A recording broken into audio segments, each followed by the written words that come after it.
간단하게 지금부터 제가 여러분들에게 드릴 말씀에 대한 소개를 좀 해드리겠습니다. 저는 참고로 고신을 졸업했습니다. 그러니까 합신의 목회자가 아닙니다. 그래서 지금 여기 채플에 참석해서 꽤나 약간 마음이 고양됐습니다. 왜냐하면 여러분들이 굉장히 경건하게 예배에 참석하시는 모습이 되게 도전적이었거든요. 다 찬송가하고 성경을 들고 계시더라고요. 저 혼자 이 기계 쪼가리를 들고 있었는데, 그래서 저는 목회 합신이 뭔지 모릅니다. 모르고 섭외를 받았어요. 그리고 이제 저하고 굉장히 친한 이제 합신 목사님들이 몇 분 계신데, 내일 이제 오실 고상섭 목사님이나 이런 분들이 제가 이제 전화를 해가지고 뭘 해야 되냐, 목회 합신이 뭐냐, 그러니까는 고상섭 목사님 목사님 아무나 하세요 그래가지고 아무거나 해도 되는지 착각을 하고 있었습니다. 사실 저는 상당히 오랜 기간 동안 지금 제가 설교를 해야 하는지도 모르고 있었습니다. 그러니까 무슨 강의 같은 걸 해도 되는 줄 알았어요. 처음에 막 60분 넘게 준다길래 그럼 설교일 가는 것 같지는 않고, 그래가지고 이제 아무 생각 없이 있었어요. 그리고 지난주에 제가 이제 작년에 목회 합신 다 올라와 있더라고요. 그래서 설교를 하나를 듣자. 그래서 이제 들었는데 설교더라고요. 그래서 이제 그 목회에 관한, 이제 스스로 목회하신 것에 관한 자신의 교회 이야기를 섞어가지고 하시는 설교더라고요. 그래서 제가 망했다라고 생각했습니다, 속으로. 그런데다가 그게 이제 하나였고요. 그리고 또 하나는 지금 제가 하려고 하는 게 일종의 약간 어떻게 보면은 아주 이 수준을 낮추어서 생각해 본다면 신학 강조할 수도 있고요. 어떻게 보면은 그냥 간증이라고 볼 수도 있습니다. 그러니까 거의 그 두 양극단의 어딘가에 있을 겁니다.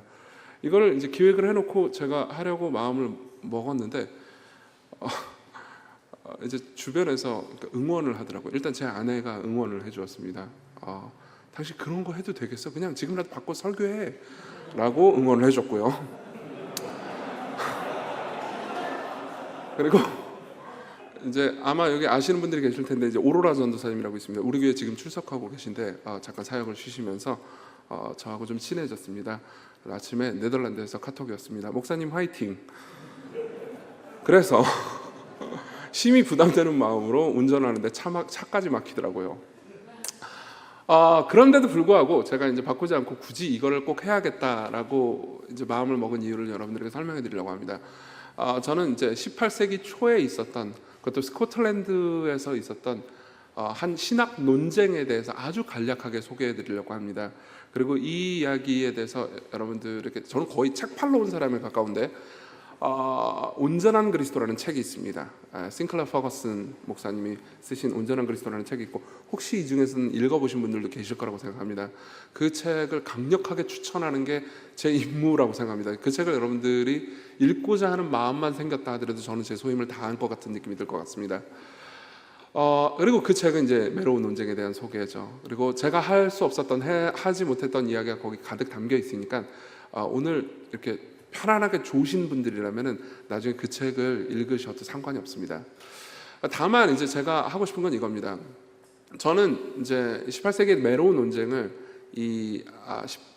온전한 그리스도라는 책을 통해서 배우고, 제가 더 깊은 관심이 생겨서 나중에 스코틀랜드에서 지금 유학하고 있는 친구 목사님의 도움을 빌어가지고 그때 당시 총회 자료라든가 다양한 자료들을 이제 받아가지고 더 깊이 공부를 했습니다. 그러니까 18세기에 있었던 메로운 논쟁이라는, 사실상 여러분들이 가지고 있는 역사신학 책에는 거의 없거나 한두 줄 정도 있을 만한, 그러니까 작은 논쟁을 좀 더 상세하게 공부를 했습니다. 그리고 공부한 이유는 이겁니다. 제가 알고 배우고 있는 신학이 제 목회에 그처럼 생생하고 강력하게 적용되었다는 예가 없었기 때문입니다. 그리고 제가 이제 여러분들에게 이 메로운 논쟁을 소개를 하면서 메로운 논쟁을 통해서 제가 배운 이야기를 여러분들하고 나눌 때, 제가 여러분들에게 도전을 주고 싶은 건 이겁니다. 여러분들은 지금 이론 신학을 대부분 공부하고 있을 겁니다. 아마 2학년, 3학년쯤 되면 이제 실천 신학을 조금 더 공부하고 계시겠죠. 실천 신학은 이론 신학의 열매로서 존재하고요. 그리고 그런 의미에서 실천 신학과 이론 신학은 서로 연결되어 있습니다. 그렇지만 많은 신학생들이, 그리고 목회자들이 그러니까 종종 이런 생각을 합니다. 신학교 때 배우는 이론 신학들, 예컨대 조직 신학이라든가 혹은 역사 신학 같은 것들이 그러니까 실제 내 목회에 무슨 상관이 있는가라는 고민이 되는 거죠. 그리고 저는 이제 개척을 2011년도에 해서 지금까지 이제 만 11년이 넘게 해오면서 그런 고민을 하는 목회자분들을 충분히 이해하게 됐습니다. 왜냐하면 목회에서 정말 절절하게 필요한 여러 가지 지식들을 신학교에서는 가르쳐주지 않는다라는 생각을 하기 때문이죠. 그리고 실제로 여러분들이 이제 목회와 주말에 사역을 하시면서 신대원을 같이 다니시는 분들은 그러니까 이 두세 개를 어떻게 연결해야 될지 고민이 있으실 겁니다. 그리고 무엇보다 그러니까 예컨대 역사신학 같은 거요. 교회사를 공부하는 게 아니 그 몇백 년 전 혹은 뭐 몇천 년 전에 있었던 그 사건을 내가 지금 공부하는 게 실제로 내 앞에 상담해야 되는 성도를 돌보는데, 그리고 내가 설교를 하는데, 그리고 교회에 여러 가지 중요한 행정들을 하는데 무슨 소용이 있는가라는 생각이 드실 수도 있습니다. 그래서 학적으로 굉장히 관심이 있는 몇몇 목회자들 외에는 3년 동안 배운 것들을 거의 잊어버리기 일쑤입니다. 그런데 저는 그렇지 않다라는 걸 입증해 보이고 싶습니다. 무슨 말이냐면은 여러분들이 지금 3년 동안 공부하고 있는 내용들이 사실상 신학이라는 거대한 바다에 비하면 뭐 목차를 배우는 것에 불과할 뿐만 아니라 실제로 이론 신학의 거대한 그 바다 안에서 여러분들이 흠뻑 마실 때 여러분들이 처해 있는 목회 환경에서, 그것도 그러니까 고도로 지적이고 일부의 공부 좋아하는 엘리트 계층만 목회하는 목회가 아니고요. 그러니까 진짜 그냥 일반적인 삶을 살아가면서 직장 생활을 하고, 특히 저희 같은 경우에는 교회에 젊은이들이 많거든요. 그러니까 20대, 30대 혹은 40대 초반까지의 젊은 세대들에게 그들을 적실하게 삶에서 적용할 수 있는 방식으로 복음을 전하는데 대단히 중요한 동력이 된다, 혹은 엔진이 된다라는 이야기를 여러분들에게 전달해주고 싶기 때문입니다. 그래서 조금 더 어떻게 보면 이제 정돈되지 않은 강의 혹은 설교일 수도 있을 것 같습니다. 근데 그냥 편안한 마음으로 따라와 주시면 좋을 것 같습니다. 저는 여러분들에게 이제 강의안을 나누어 드렸습니다. 그리고 정신을 차려보니까 16페이지가 되었습니다. 근데 아마 대부분 뭐 PDF나 다른 형태로 보실 수 있을 거고요. 가지고 계시면 되는데, 이 강의안을 뭐 제가 다 읽거나 이 강의안에 있는 내용을 속속들이 하거나 절대 그렇지 않을 테니까 염려하지 마십시오. 다만 이제 강의안의 이 내용을 특히 이제 몇몇 인용문들을 같이 읽자라는 이야기를 말씀드리긴 할 겁니다. 그러면 이제 같이 읽으면서 편안하게 이야기를 들으시면 될 것 같습니다. 강의안 1페이지 맨 위에 보면은 이제 팀 켈러가 온전한 그리스도 책의 서문에서 한 말이 있습니다. 제가 인용해 드리겠습니다. 웨스트민스터 신앙고백서는 오직 믿음으로 오직 그리스도를 통해 의롭다함을 얻는다는 개신교의 교리를 놀랍도록 자세히 강해한 문서다. 매로운 논쟁에 참여했던 모든 사람이 정확하기 짝이 없는 이 신학적 문서의 내용에 전적으로 동의했다. 그런데 어떻게 교회 안에서 편이 갈라져 상대를 율법 회기주의와 율법주의로 매도하고 결국 한 교단이 완전히 분열되는 사태가 벌어질 수 있단 말인가? 그렇다면 아무리 신학적으로 정확하다 하더라도 그리스도인의 삶 속에서 율법과 순종의 역할이라는 오랜 문제가 해결되지 않았다는 뜻이 아닌가? 여러분들은 합신해서 공부하셨기 때문에, 그러니까 뭐 1학년이라 하더라도 웨스트민스터 표준 문서에 대해서는 이미 그러니까 정확하게는 다 몰라도 알고 계실 거라고 생각합니다. 저는 웨스트민스터 표준 문서를 그러니까 신앙고백서뿐만 아니라 대소요리 문답, 그리고 정치와 관련된 여러 문서까지, 외백 모든 부분까지 그러니까 상세하게 공부하는 시간을 가진 적이 있습니다. 그리고 그때 제가 느꼈던 것은 그러니까 거의 진짜 팀 켈러가 말하는 것처럼 정확하게 짝이 없는 문서라는 거죠. 그리고 굉장히 상세하고 섬세하게 모든 교리를 오해하지 않을 수 있도록 기술해 놓았습니다. 여러분들이 이 표준 문서들을 따로 깊이 있게 공부하는 시간을 가지는 건 대단히 유익한 경험이 될 겁니다. 그런데도 불구하고 이 문서에, 표준 문서에 전적으로 동의하는 사람들끼리 서로를 율법주의자와 반율법주의자, 율법 회기주의자라고 매도하면서 싸우면서 교단까지 분열되는 사태가 터졌습니다. 그리고 이것은 사실 과거의 꼭 이야기만은 아닙니다. 저는 이제 고신 교단에 속한 장로교회를 섬기고 있는 사람이죠. 그리고 신학적으로 개혁주의 신학을 지향하는 사람입니다. 그리고 제가 이제 신학교를 다니던 시기에는 그러니까 여러 개혁주의 문서에 관심 있는 출판사들이 좋은 책들을 많이 내고 있었고요. 그 책들 중에서는 이제 우리 교수님들이 내신 책들도 꽤 많이 있었죠. 저 교수님들이 내신 책들도 꽤 많이 읽었었습니다. 그리고 그런 책들을 읽고 이제 16, 17세기 특히 개혁자들의 신학과 신앙을 전수받아 가지고 목회를 하는 분들에 대한 붐이 일 때였습니다. 그리고 지금도 그런 많은 분들이 개척을 해서 좋은 목회를 하고 계시죠. 그리고 한편으로는 그렇게 좋은 열매들이 맺히지 않지만 한편으로도 굉장히 슬프게도 나는 개혁주의입니다, 나는 개혁주의 목회를 주장합니다, 따릅니다라고 생각하는 사람들끼리도 굉장히 심한 분열이 일어났던 것도 사실입니다. 그래서 이제 서로 좀 제 생각에는 말도 안 되는 논쟁들이 일어났죠. 진짜 개혁주의라는 것은 무엇인가? 예.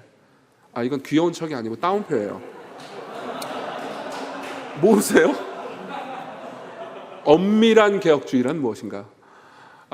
사실 이런 말들은, 그러니까 원래 이 말들을 썼던 사람들의 의도와는 다르게, 그러니까 사람들을 구분짓거나, 그러니까 어떤 의미에서는 주님의 몸을 그렇게 이롭지는 않게 해석하는 방식으로 나아가곤 했습니다.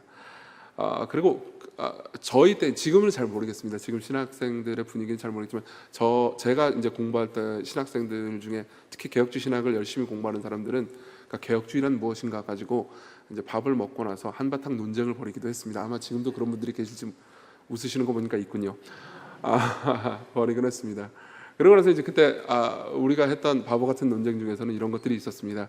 시편 찬송만 해야 하는가, CCM을 불러도 되는가라든가, 아니면 죄송합니다. 바보 같은 논쟁은 아닙니다. 그러니까 유의미한 논쟁이에요. 제가 바보 같은 논쟁을 했던 거죠. 혹은 하이델베르크 교리문답의 문서의 신학과 웨스트민스터의 문서의 신학은 정확히 같은 것인가, 아니면 하모나이즈 된 것인가, 뭐 이런, 그러니까 나름 의미가 있고 하지만은, 그러니까 그것 때문에 굳이 감정 상할 필요까지 싸울 이유는 없는 것들이었습니다. 그리고 그때 이제 생각했죠. 우리 모두는 개혁신학을 따르고 우리 모두는 웨스트민스터 표준문서에 전적으로 동의합니다. 근데 왜 우리는 싸우는 걸까요? 라는 생각을 했었죠. 그리고 18세기에도 그랬습니다. 논쟁의 양편에는 두 명의 걸출한 신학자가 있습니다. 한 명은요, 토머스 보스턴이라는 사람입니다. 굉장히 탁월한 목회자고 신학자였죠. 또 한 명은요, 제임스 헤도우라는 사람입니다. 이 사람은 그렇게 유명하지는 않았습니다. 그렇지만 당시에는 이제 에딘버러의 학장이었죠. 이 둘은 논쟁의 가장 중요한 점을 가장 정확하게 이해하고 있었던 것 같습니다. 그리고 이 둘을 다 웨스트민스터 표준문서를 전적으로 받아들이는 사람일 뿐만 아니라, 제임스 헤도우 같은 경우는 웨스트민스터 표준문서를 스코틀랜드에 있는 교회가 더 많이 교육해야 한다고 주장하던 사람이기도 했습니다. 근데 이 두 편이요, 서로를 신학적으로 거의 이단시하면서 논쟁이 있었던 거죠. 도대체 무슨 일이 있었던 걸까요? 이 일은요, 그러니까 현대 신학의 정수라는 The Matter of the Modern Divinity라는 책의 발간과 연관이 있습니다. 쭉 지금부터는 이제 역사 이야기를 해보도록 하겠습니다. 여러분들이 지루하지 않게 재미있게 하려고 노력해 보겠습니다. 1645년에 에드워드 피셔라는 사람이 있습니다. 이 사람의 직업이 정확히 무엇인지는 우리가 알 수 없습니다. 사실 이 현대 신학의 정수, 우리나라 말로는 개혁 신앙의 정수라고 번역이 됐기 때문에 지금부터는 개혁 신앙의 정수라고 하겠습니다. 개혁 신앙의 정수라는 책을 이 에드워드 피셔가 썼는지도 그렇게 전적으로 확실하지는 않습니다. 근데 대다수의 역사가들은 에드워드 피셔가 썼다고 확신하고 있죠. 이 사람은 이발사였기 있는 동시에 외과 의사라고 합니다. 저는 이 두 개가 어떻게 조화되는지 아직도 모르겠습니다. 어쨌든 간에 외발사? 외과 의사인 동시에 이발사인 이분이요. 그러니까 이제 굉장히 신학을 좋아하시고 그랬겠죠. 재미있는 책을 썼습니다. 그러니까 4명의 등장인물이 나오는 이제 소설책을 썼습니다. 그리고 4명의 등장인물은 이렇게 됩니다. 이벤젤리스타, 목사입니다. 그리고 노미스타, 율법주의자요. 안티노미스타, 율법 회귀주의자, 반율법주의자죠. 그리고 네오피투스, 새신자입니다. 우리나라 말로는 무슨 뭐 박새신, 뭐 최율법, 뭐 이런 식으로 번역이 됐어요. 그래서 이 4명이 계속해서 대화하는 겁니다. 내용은 되게 간단합니다. 그래서 율법주의자와 율법 회귀주의자가 이제 서로 틀린 교리를 얘기해 주면은 이제 그 복음을 전하는 목사 이벤젤리스타가 이제 올바른 교리를 설명해 주면서 새신자를 가르치는 내용에 굉장히, 그러니까 제 생각은 교육학적으로도 유의미한 문서입니다. 그래서 무엇이 옳고 무엇이 그른지에 대해서 정확하게 이제 교리를 진술하죠. 사실 이 책의 내용이 완전히 옳다라고 말하기에는 좀 주저함이 듭니다. 그러니까 에드워드 피셔가 이 책을 쓸 때 그 자신의 신학적인 한계로 인해서 아마 정교하게 쓰지 못한 부분들이 꽤 있는 것 같습니다. 그리고 아마 그거는 지금부터 제가 하는 강의도 마찬가지일 겁니다. 그러니까 저는 뭐 신학자가 아니고 목회자이기 때문에 제가 하는 문장 중에서, 그러니까 교수님들이 보시기에는 정교하지 않은 문장들이 있을 수 있습니다. 혹은 오해의 여지가 있는 문장들이 있을 수 있습니다. 만약 교수님들이 그렇게 알려주시면 여러분들이 교수님의 가르침을 잘 따르시고 저한테 카톡 좀 보내주십시오. 너 그럼 틀렸어 이렇게. 그럼 제가 고치겠습니다. 자, 근데 이 4명이 대화하는 내용의 이 문서가 당대에 처음 등장했을 때 영국에서 잠깐 떴던 것 같습니다. 제가 최근에 쓴 책처럼 잠깐 떴다가 사라졌습니다. 그리고 나서 처음에 떴을 때 이거 율법 폐기주의 아니냐라는 논쟁이 잠깐 있었지만 뭐 그렇게 대단치 않은 논쟁으로 이제 가라앉았고, 그럼 몇 년 후에 에드워드 피셔가 나 율법 폐기주의자 아니야, 반율법주의자 아니야라는 주장을 하기 위해서 2부가 나옵니다. 2부는 이제 십계명에 대한 해설입니다. 그러고 나서 이제 묻혔어요. 1700년대 중반에 이제 1600년대 중반에 묻히고요. 그러면서 한참이 지나고 나서 18세기의 서막이 될 때, 그러니까 1700년도에요. 토머스 보스턴이라는 굉장히 신실하고 경건한 목사가 이제 신방하러 갔다가 이 책을 만나게 됩니다. 그래서 신방가는 집에서 이 책을 빌려옵니다. 빌려오고 나서 읽다가 어떤 생각이 들었냐면, 그러니까 자신이 그토록 고민하고 있는 문제, 그러니까 복음과 순종과의 관계, 복음과 율법의 차이, 그리고 우리는 어떻게 진정한 순종에 이를 수 있는가, 어떻게 나는 사람들을 목회해야 하는가에 대해서 답을 얻게 됩니다. 그리고 그 답을 얻고 이제 뛸 듯이 기뻐했죠. 그리고 그때 이제 그 답을 얻고 나서 토머스 보스턴은 자신의 설교에, 그리고 자신의 목회에 어떤 특정한 색깔이 입혀졌다고 말합니다. 무슨 말이냐면은 그 전과, 토머스 보스턴이 이 책을 읽기 전과 후가 신학적으로는 달라진 게 아무것도 없었습니다. 무슨 말이냐면 그 전에도 정통신학이었고 그 이후에도 정통신학이었다는 거죠. 근데 무언가가 내면에서 변화가 일어났습니다. 그리고 그것은 성도들도 알아챌 수 있을 정도로 강력한 것이었습니다. 다시 말하면 성도들이 이렇게 느꼈다는 거죠. 우리 목사님의 신학이 달라진 건 아무것도 없는데 우리 목사님의 설교가, 그러니까 무언가 다른 정신으로, 다른 능력으로 전달되기 시작한 겁니다. 그리고 나서 토머스 보스턴은 굉장히 열매 맺는 목회를 하게 됩니다. 그리고 16년이 지납니다. 16년이 지나서 1717년도에 이제 이 스코틀랜드에 보면 억처라더라는 조그마한 마을이 있습니다. 도시인지 마을인지 잘 모르겠습니다. 여기서 G12가 열리기도 했다고 하더라고요. 근데 지금부터는 억처라더라고 하지 않고 오치터라더라고 말하겠습니다. 왜냐하면 온전한 그리스도라는 책에는 그렇게 번역이 되어 있거든요. 오치터라더라고 하겠습니다. 그 마을에 이제 거기 노회가 있었고요. 거기 이제 윌리엄 크레이그라는 이제 목회자 후보생이 있었습니다. 그리고 윌리엄 크레이그는 이제 거기서 이제 목사 안수를 받기 이전에 시취를 받고 있었죠. 여기 계신 분들도 다 결국은 받게 되겠죠. 이제 대다수의 분들이. 그리고 이제 저도 이제 목사고시를 봤지만 목사고시를 보고 그다음에 인터뷰를 할 때는 꽤나 떨립니다. 그리고 특히 이제 저는 이제 성격상 불의를 좀 잘 참는 성격이거든요. 그래서 이제 막 이렇게 막 어떤 의미에서는 이제 그 인터뷰하시는 목사님들이 그러니까 좀 강한 좀 어떤 의미에서 제가 이제 나쁘게 해석하면 인격적으로 좀 이건 너무 심한 거 아닌가라고 할 때도 이제 잘 참는 성격입니다. 근데 이제 이 윌리엄 크레이그는 그런 분은 아니었던 것 같습니다. 이제 개길 때는 개겼던 거죠. 그리고 이분이 개겨서 얼마나 제가 감사한지 모릅니다. 이 페이지에 보면요, 중반에 이제 밑줄이 그어진 문장이 있을 겁니다. 이거 같이 한번 읽어보셨으면 좋겠습니다. 같이 읽겠습니다. 중간에 나는 우리가 보이시죠? 자, 읽겠습니다. 나는 우리가 그리스도께로 나아오고 하나님과 언약을 맺기 위해 죄를 버려야 한다고 가르치는 것이 건전하거나 정통하지 않다고 믿는다. 이런 문장에 신조가 있었습니다. 이걸 오치터라더 신조라고 부릅니다. 그러니까 이 노회만 가지고 있는 신조인 거죠. 그리고 여러분들이 이 말이 무슨 뜻인지 아시겠습니까? 너무 이중부정이라서 이제 이해하기가 쉽지가 않습니다. 방금 읽게 됐지만 지금 답할 필요는 없습니다. 여러분들이 이 문장을 보면서 이 문장이 맞는 문장 같으십니까? 아니면 틀린 문장 같습니까? 신학적으로 이 문장이 옳을까요? 틀릴까요? 약간 헷갈리게 쓰여 있습니다. 우리가 그리스도께로 나아오고 하나님과 언약을 맺기 위해 죄를 버려야 한다고 가르치는 것이 건전하거나 정통적이지 않다고 믿는다. 뭐지? 요약하자면 이렇습니다. 사람들을 그리스도께로 초대할 때 죄를 버리고 그리스도께로 오십시오 라고 말하면 안 된다는 거죠. 이게 오치터라더 신조의 주장입니다. 사람들에게 이렇게 말하라는 겁니다. 당신이 죄를 다 버리지 않아도 그리스도께로 올 수 있습니다. 이렇게 말하라는 거죠. 여러분, 이 말이 맞습니까? 틀립니까? 여기 계신 분들 중에 어떤 분들은 틀리다고 말씀하셨고요.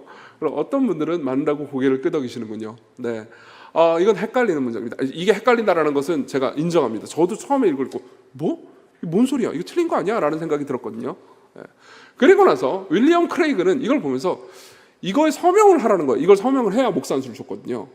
근데 윌리엄 크레이그는 이제 처음에는 불의를 잘 참았습니다. 윌리엄 크레이그 생각에.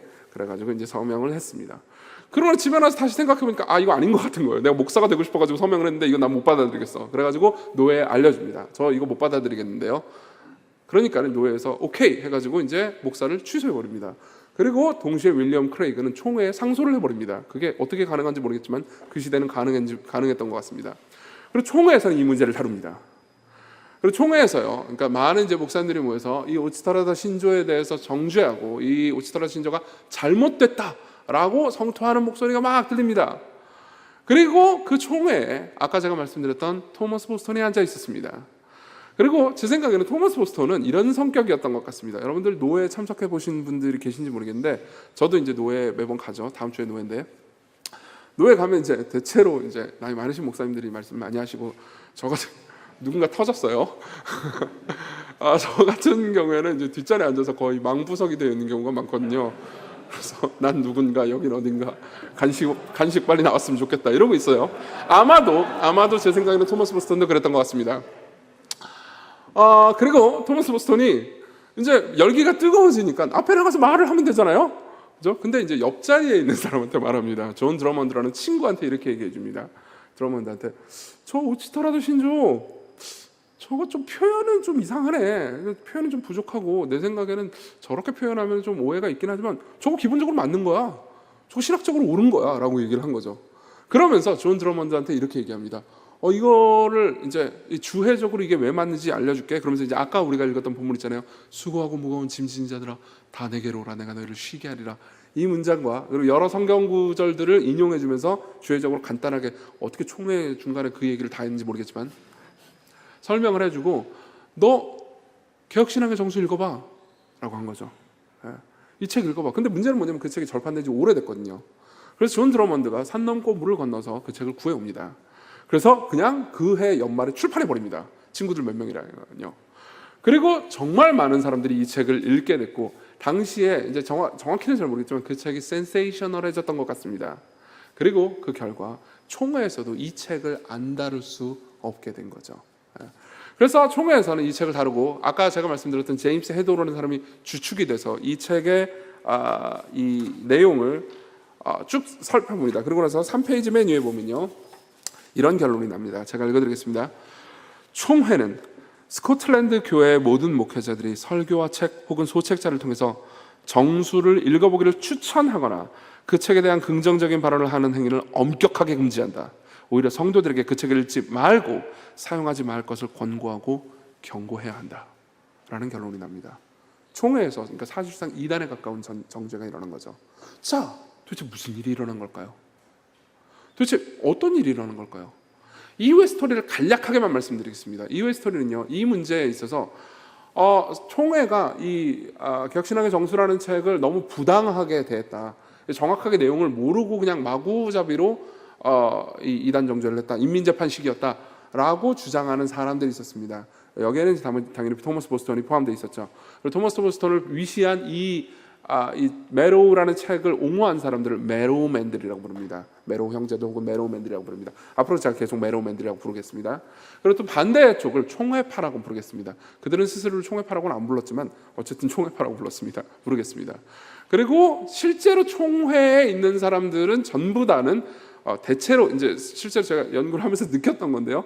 대체로 왜 이거 가지고 논쟁을 하지라고 하는 관망파들이 압도적인 다수였던 것 같습니다. 근데 어쨌든 이렇게 있었고요. 그리고 메로우맨들 중에서 어떤 사람들은 이제 이 문제에 있어서 훨씬 더 랄프 어스킨 형제들이 있었는데요. 에베네저 어스킨이랑 랄프 어스킨 같은 경우는 이 문제에 있어서 훨씬 더 급진적이었고 그래서 결국은 나중에 교단이 갈라지고 분파가 일어나는 데까지 이야기가 진행되죠. 자, 도대체 이걸 통해서 우리는 뭘 배울 수 있을까요? 이 이야기를 도대체 저는 왜 하는 겁니까? 여기서 이제 제 이야기로 옮겨가겠습니다. 몇 년 전의 이야기입니다. 2018년도의 이야기를 해드리겠습니다. 저는 2011년도에 교회를 개척했고요. 그리고 2018년도까지 이제 교회를 지금도 그렇지만요. 제가 섬기는 교회를 제가 굉장히 사랑하기 때문에 열심히 섬겨왔습니다. 그러니까 저로서는 제가 섬기는 교회가 그냥 단순히 제가 목회하고 일하는 교회라기보다는 우리 교회입니다. 그러니까 그러니까 내가 사랑하는 사람들이란 말이에요. 우리 가족들입니다. 그래서 열심히 섬겨왔고요. 그리고 정말 하나님께 감사하게도 주께서는 또 많은 제가 감당할 수 있는 사람들보다 훨씬 더 많은 사람들을 보내주셨습니다. 그리고 제가 특히 있는 지역에서 그러니까 많은 젊은이들을 섬길 수 있는 기회를 얻게 됐습니다. 그리고 그것은 저에게는 굉장히 큰 특권이기도 했지만 어마어마한 스트레스이기도 했습니다. 그러니까 저는 종종 자기 연민에 사로잡혔고요. 그리고 성도들이 좀 그러니까 하는 말들에 개인적인 상처를 입거나 저 그런 성격도 아니거든요. MBTI로 치면 MBTI 좋아하시나요? T예요, T. 극T라서 뭐 이렇게 별로 감정적인 사람도 아닌데도 불구하고, 그러니까 감정적으로도 연약해졌고 굉장히 힘든 상황이었습니다. 그런 상황이 있었고요. 또 하나는 이런 이제 개인적인 질문이 있었습니다. 저는 이제 주로 강해 설교를 하는 사람, 지금도 그렇고요. 언제나 강해 설교를 했고요. 그리고 강해 설교를 할 때 그러니까 구속사적인 방식으로 성경 전체를 읽어내서 사람들에게 예수 그리스도를 전하고 선포하는 것이 제 주된 임무라고 생각을 했습니다. 그래서 설교를 할 때 많은 시간을 성경 본문의 의미를 해설하는 데 시간을 보내고 그걸 적용함과 동시에 이 본문이 어떻게 구속사적으로 결론을 맺는지에 대해서 사람들에게 이야기를 했죠. 그런데 제 마음 가운데 되게 힘든 문제가 있었습니다. 사람들이 변하지 않는다는 거였죠. 어떤 사람들은 설교를 통해서 성경을 깨달았다고 말하기도 하고 되게 은혜를 받았다고 저한테 얘기해주고 그런 사람들이 있었는데도 불구하고 사람들은 변하지 않았습니다. 그래서 종종 저는 화가 났습니다. 이렇게 대처하곤 했죠. 이제 너무 화가 나니까 설교 때 이제 한번 화를 내고 싶을 때가 있지 않습니까? 그러면 안 돼요. 그러면 안 되는데 그럴 수 있단 말이에요. 그래가지고 이제 본문을 하다가 그러니까 제가 보기엔 이게 특히 제 머릿속에 있는 속썩이는 그런 사람들이 있지 않습니까? 그 사람들이 들어야 할 그 메시지다. 그럼 나는 지금 하나님의 말씀을 전하는 그것도 성경에 근거가 있는 권위 있는 말씀을 하니까는 으악 하는 방식으로 이제 했죠. 그럼 어떻게 됩니까? 사람들은 변합니다. 어떻게 변하냐면 행동이 변합니다. 마음이 변한 게 아니고 행동이 변합니다. 겉에서 잘 하죠.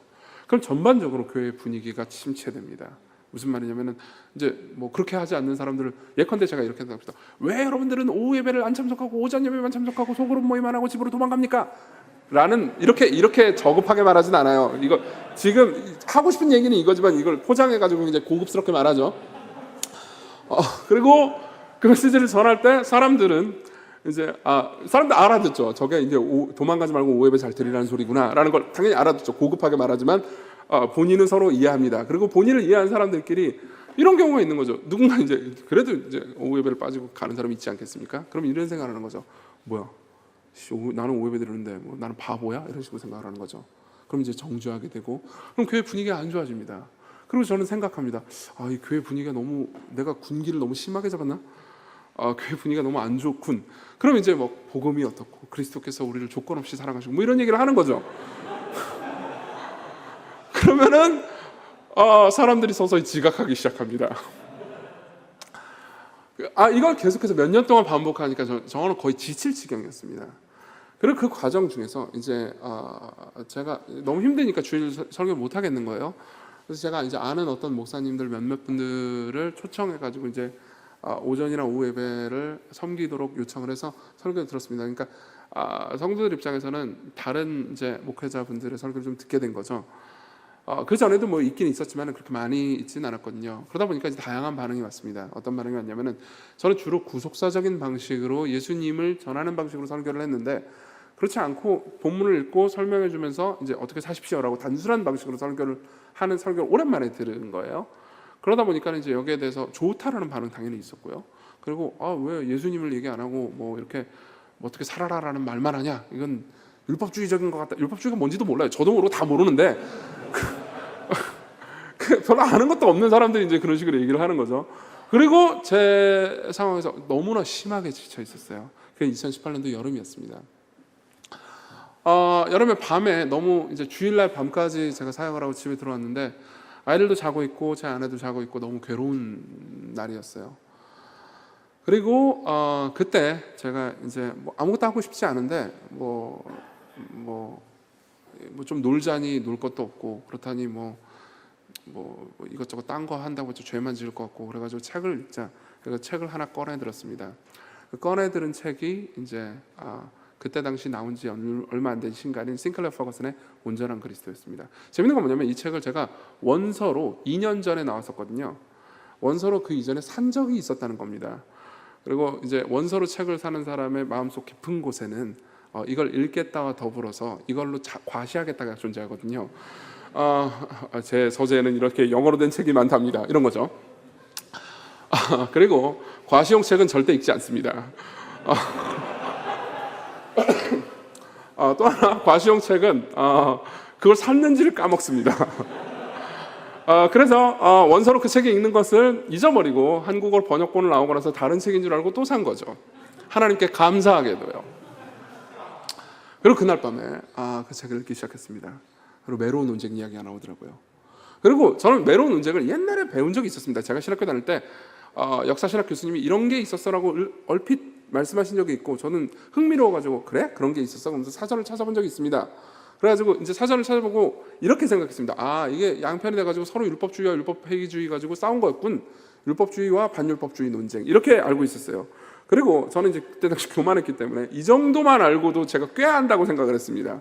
그러면서 이제 책을 펼쳐들고 메로운 논쟁, 이거 내가 잘하는 거지. 그러면서 읽기 시작했습니다. 그리고 이 오치터라도 신조를 만나게 된 거죠.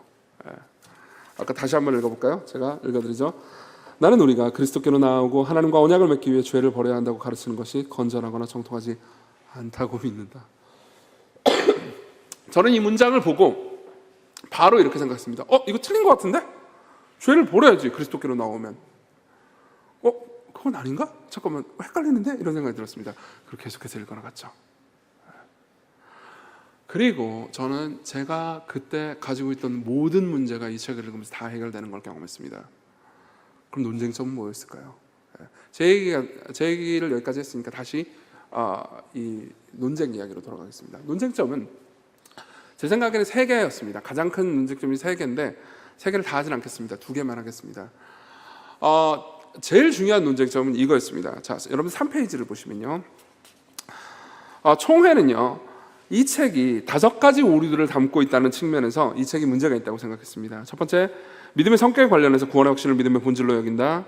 두 번째, 보편 속죄론을 믿는다. 세 번째, 거룩이 구원을 받는데 필수적인 요소가 아니라고 주장한다. 네 번째, 형벌에 대한 두려움과 상급을 받는 소망이 신자가 말씀에 순종하는 동기가 되어서는 안 된다고 주장한다.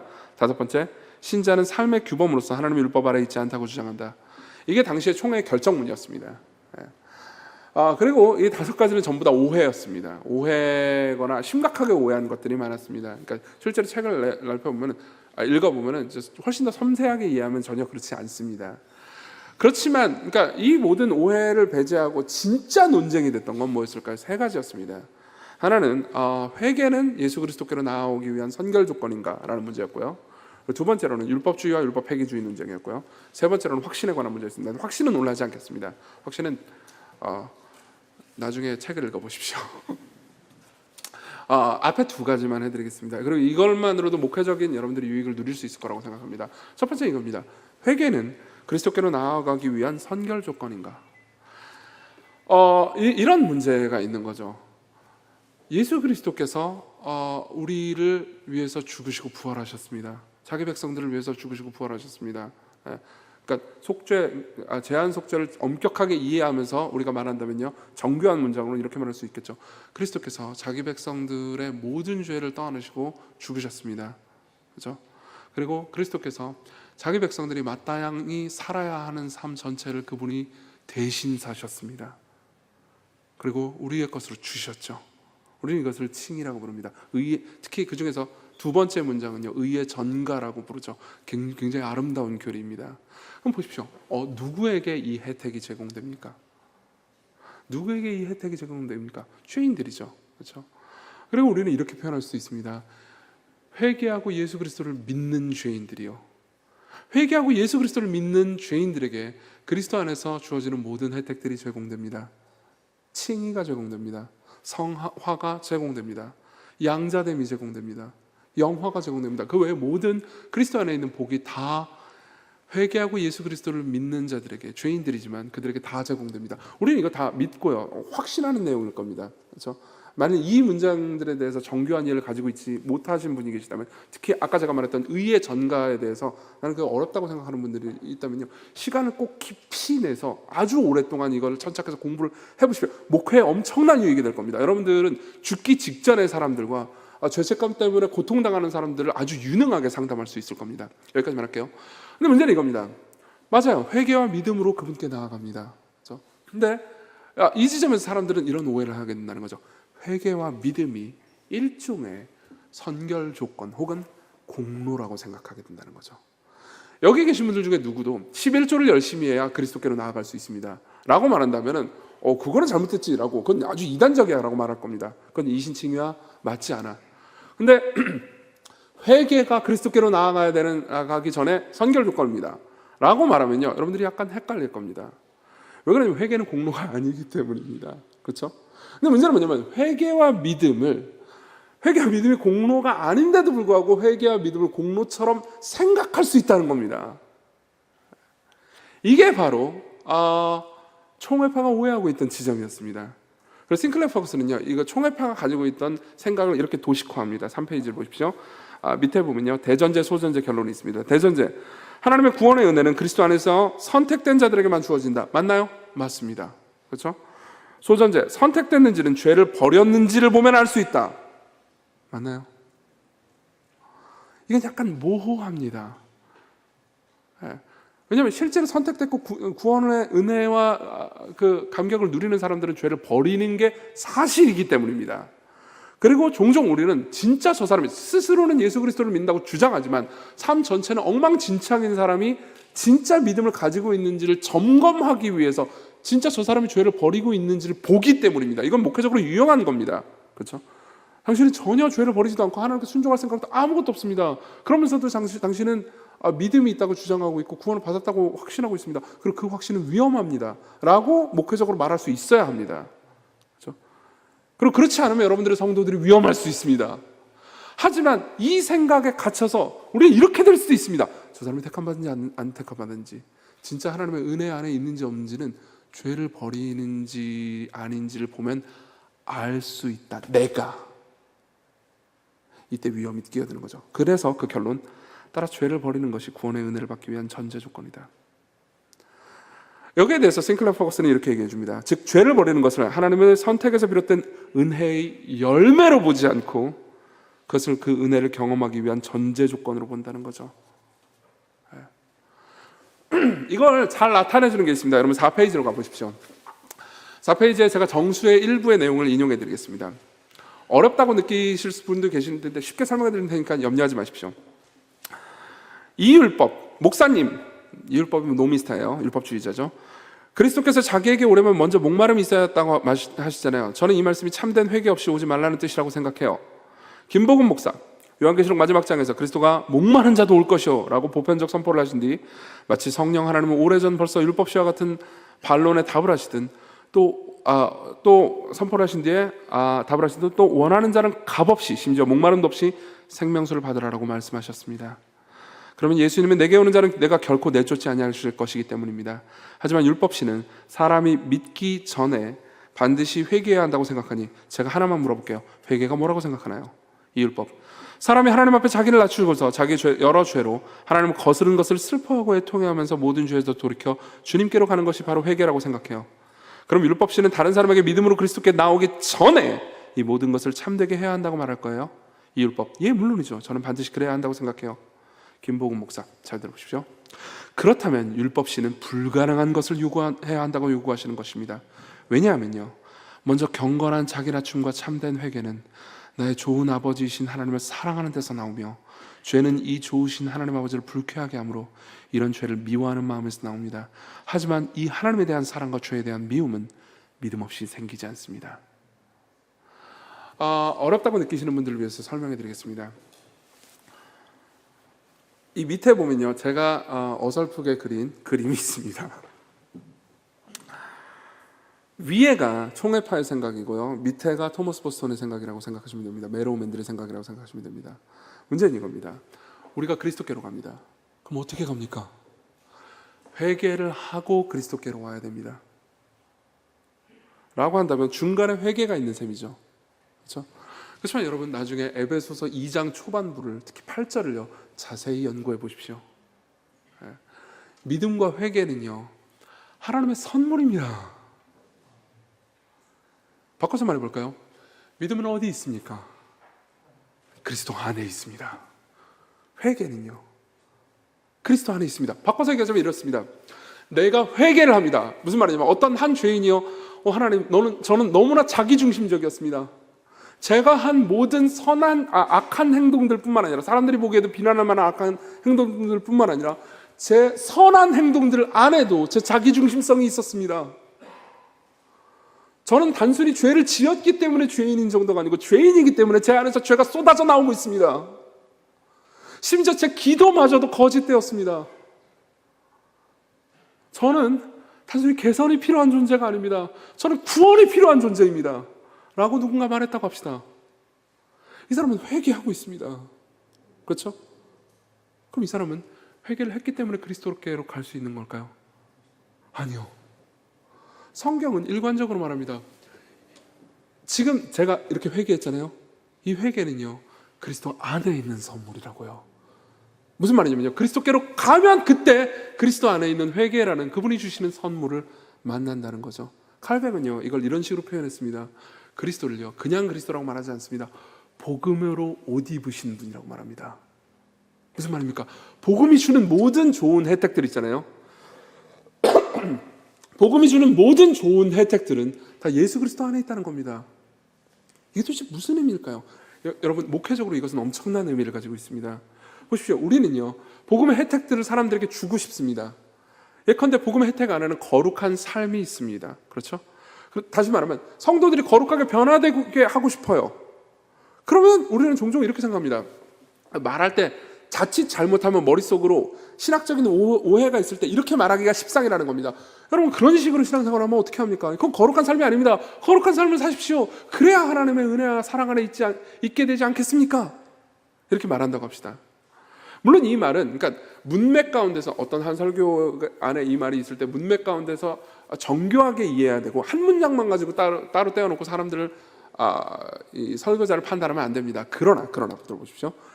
듣는 사람들은요, 쉽게 자기 마음대로 듣습니다. 여러분들이 청중일 때도 그렇고요. 여러분들이 목회를 하다 보면은 내 의도와 달리 성도들은 원하는 대로 들으시는구나 라는 걸 알게 될 겁니다. 그리고 듣는 사람들의 마음 가운데는 이런 생각이 생깁니다. 회개, 은혜, 거룩한 삶, 하나님의 사랑, 이 모든 복음이 주는 좋은 복이잖아요. 이 복은 내가 열심히 노력해야 받을 수 있는 거라고 생각하는 거죠.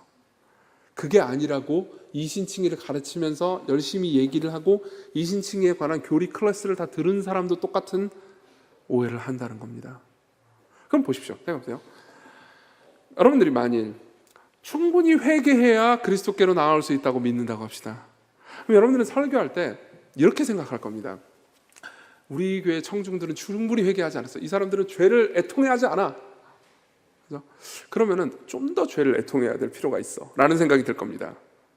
그럼 그때까지 예수님과 그분이 하신 일에 대한 이야기를 하는 건 하지 말아야지 라는 생각을 하게 되겠죠. 그럼 어떻게 됩니까? 설교에 그리스도가 사라집니다. 여러분, 더 회개해야 합니다. 여러분, 더 죄를 애통해야 합니다. 그럼 누군가 말합니다. 죄를 애통하는 마음이 들지 않는데요. 당신이 말하는 것처럼, 목사님이 말하는 것처럼 그렇게 하고 싶은데, 저는 솔직히 말하면 툭 까놓고 말하면 하나님께서 하는 모든 명령들이 고깝습니다. 물론 그렇게 말하지도 않아요. 그렇죠? 진짜 그렇게 생각한다고요. 그죠? 그럼 우리는 말합니다. 그게 당신이 아직 선택받지 못했다는 걸 입증하는 것일 수도 있습니다. 더 회개하세요. 그게 진짜 죄입니다. 그럼 이 친구는요, 불쌍하게도 그리스도 밖에서 계속 자기의 힘으로 회개를 찾으려고 듭니다. 이해하십니까? 이게 첫 번째 논쟁점이었습니다. 그래서 우리는 이렇게 얘기할 수 있습니다. 누가 그리스도께로 나아갈 수 있습니까? 아까 우리가 읽었던 본문은 이렇게 말합니다. 수고하고 무거운 짐진 자들아 다 내게로 오라. 내가 너희를 쉬게 하리라. 그렇죠? 우리는 이것을 이렇게 오해해서는 안 됩니다. 그러니까 수고하고 무거운 짐을 져야 하는구나. 이해하세요? 회개를 하면서 수고하고 이렇게 해야 그리스도께로 갈 수 있구나. 실제로 초대파 사람들이 오해했던 무지점이 바로 여기 있었습니다. 이걸 여러분들 이해하기 쉽게 바꿔보자면 이런 겁니다. 옛날에는 지금 그렇지 않은데, 제가 이제 대학교를 졸업할 때는 이제 취직할 때 공고 같은 것들이 대학교에 이제 이렇게 포스터로 붙곤 했어요. 그걸 보면 이제 지원 자격이나 이런 것들이 다 써 있거든요. 지원 자격에 보면 이런 게 있었습니다. 저는 이제 직장 생활을 잠깐 했거든요. 근데 제가 이제 증권사 같은 데 취직을 하려고 보면, 증권사는 이제 보통 경제학이나 이런 것들을 선호하긴 하지만 그래도 항상 지원 자격에 보면 전공 불문이라고 써 있습니다. 그리고 제 옆에 있는 친구가 이렇게 말했습니다. 혹시 나는 불어가 아닌데, 난 경제학 전공했는데 이 증권사는 지원 못하겠네. 그러면 오늘 뭐라고 하겠습니까? 이 바보야, 전공 불문은 전공을 묻지 않겠다는 거야. 그렇죠? 네 전공이 뭐든 간에 대학만 졸업했으면 여기를 지원할 자격이 있다는 말이라고 얘기해 주지 않겠습니까?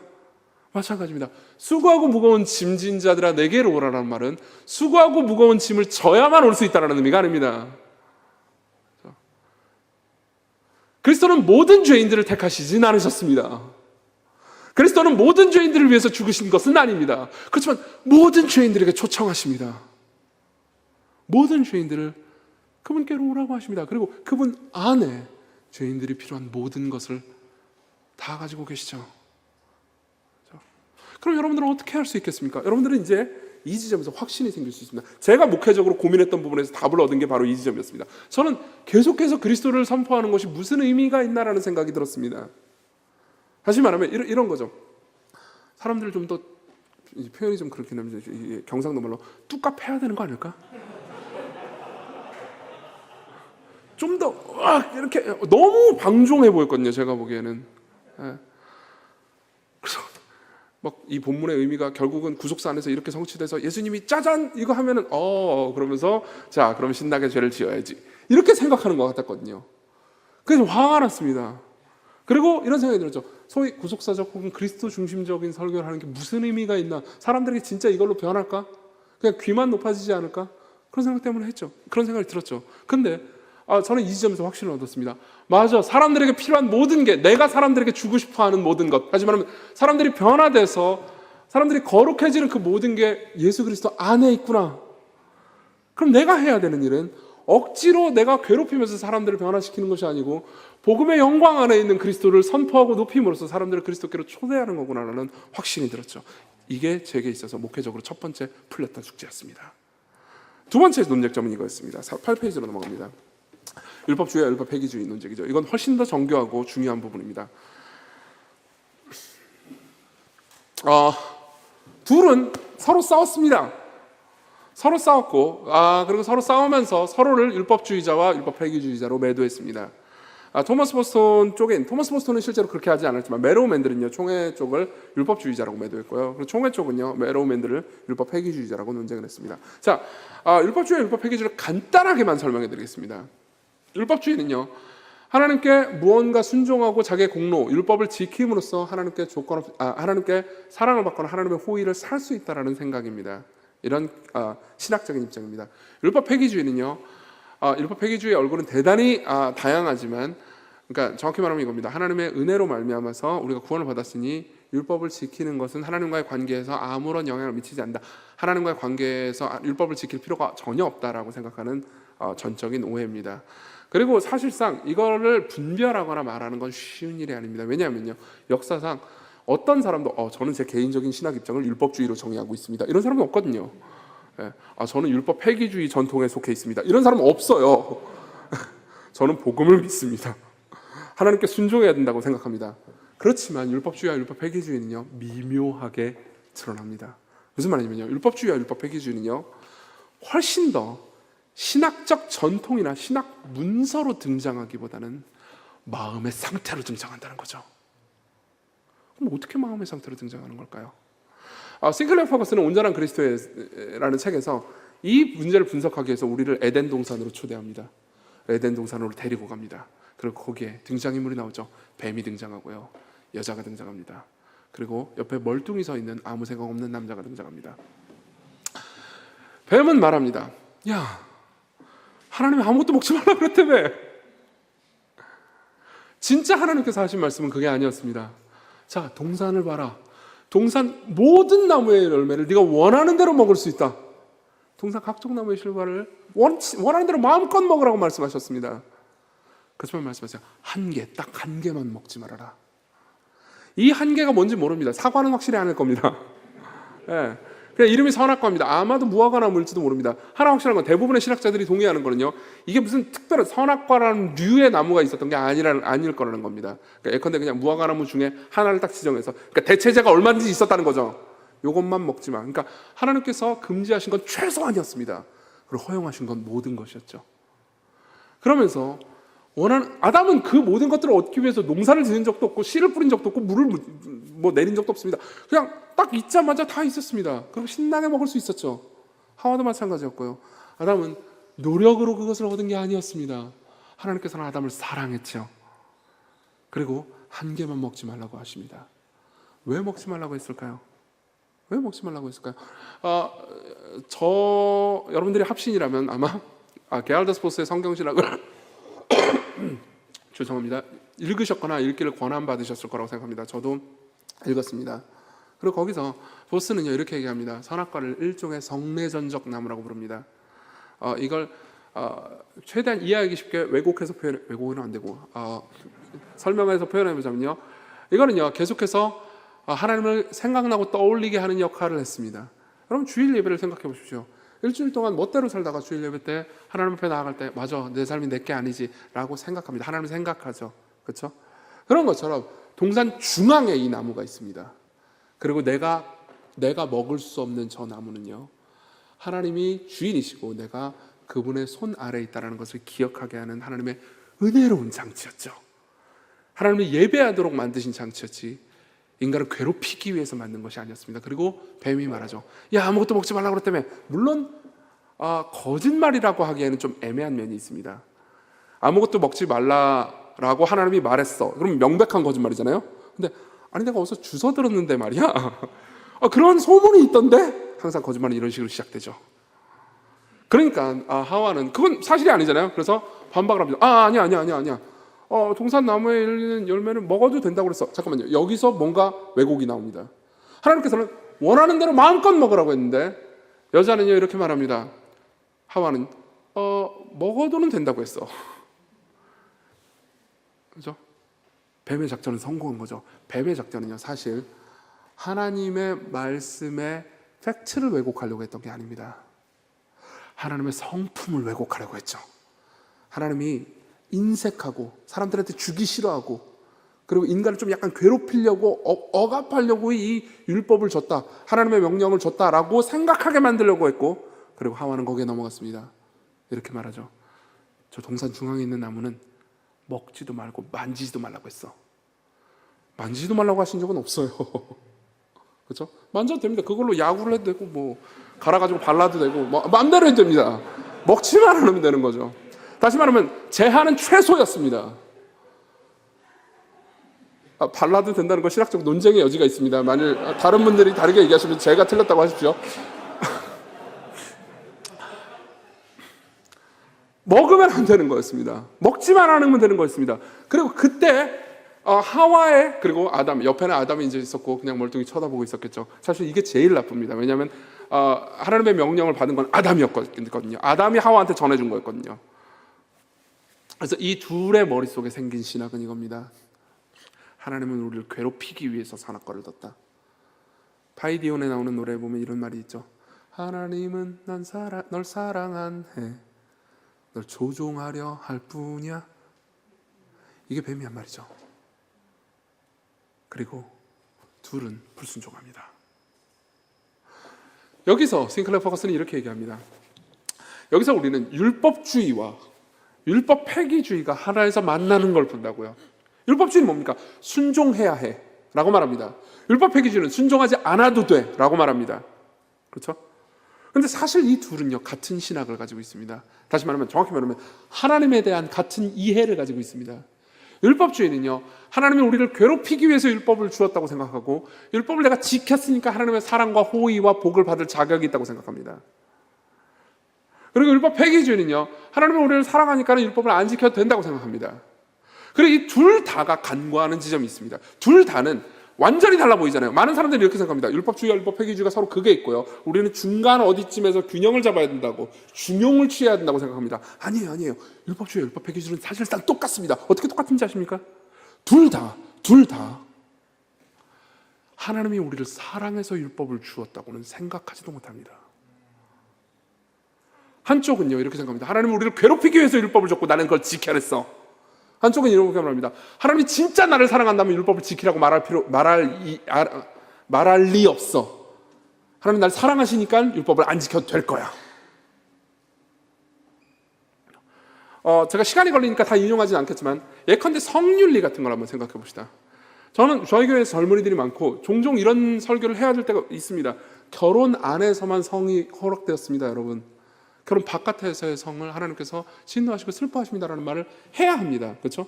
즉 결혼하기 전에 청년들에게는 혼전 순결에 대해서 말하는 거죠. 그래서 저는 둘 다의 문서를 읽은 적이 있습니다. 기독교 내에서의 이런 이야기를 들은 적이 있습니다. 혼전 순결을 요구할 때 이렇게 얘기하는 거죠. 하나님은 혼전의 관계를 맺는 걸 싫어하시고 여러분들이 혼전의 관계를 맺으면은 하나님이 진노하시고 저주하실 것이다. 네가 구원을 받고 은혜를 받았다 하더라도 혼전 순결을 지키지 않으면 너는 하나님께 버림받을 것이다. 라는 식으로 저주받을 것이다라는 식으로 설교를 들어본 적도 있습니다. 슬프게도 이 설교를 하신 분은요 나중에 성적으로 타락했습니다. 그리고 똑같은 기독교계에 있는 어떤 칼럼에서 이렇게 말한 적을 본 적이 있습니다. 하나님은 우리를 사랑하고 우리를 돌보시는 분이기 때문에 우리에게 쾌락을 막 엄격하게 금지하는 그런 근본주의적인 신이 아닐 거다. 그렇기 때문에 청년들한테 너무 혼전순결 강요하지 말고 대충 이렇게 자기들끼리 합의해서 성숙한 결론에 내리도록 하고 그것 때문에 너무 괴롭히지 말아라 라는 칼럼을 읽은 적도 있습니다. 자, 보세요. 두 개는 완벽하게 달라 보입니다. 그런데 사실 두 안에는요 공통점이 있습니다. 한쪽은 이렇게 말합니다. 하나님이 혼전순결을 우리에게 명령했으니까 안 지키면 죽어. 그때 사람들은 생각합니다. 왜 이렇게 하나님은 나를 괴롭히지? 그렇지만 괴롭힘 당해주겠어. 그래서 내가 순결을 지켜서 내가 하나님한테 복을 타내겠어. 그렇지만 한쪽은요 이렇게 말하죠. 하나님이 나를 사랑하신 분이니까 나한테 이게 성관계를 하면서 느끼는 즐거움인데 그걸 왜 억압해? 사랑의 신은 그런 신일 리 없어 라고 생각하는 거죠. 둘 다 똑같습니다. 둘 다 하나님이 우리를 사랑해서 그분이 순결하시고 신실하시기 때문에 우리에게 순결을 명령하셨을 거라고는 상상도 하지 못합니다. 여러분 순결의 본질이 뭡니까? 순결은 너무나 아름답습니다. 왜 하나님께서는 7계명을 주셨습니까? 왜 간음하지 말라고 말씀하셨습니까? 그분이 신실한 분이시기 때문입니다. 하나님은 너무나 위대하고 신실한 분입니다. 그분은 자기 백성들과 연합하셨고 자기 백성들과 결혼하신 그분은 끝까지 자기 백성들을 지키셨습니다. 여러분 호세아를 읽어보십시오. 예레미야나 에스겔을 읽어보십시오. 신랑으로 등장하시는 그분이 어떠한 방식으로 자기 신부에게 충성하시는지를 보십시오. 많은 사람들이 저는 여기 계신 분들 중에 결혼하신 분들도 많겠죠. 부부관계 안 좋은 분들 계실지 모르겠습니다. 저는 부부관계가 안 좋은 사람들을 많이 상담을 했었고요.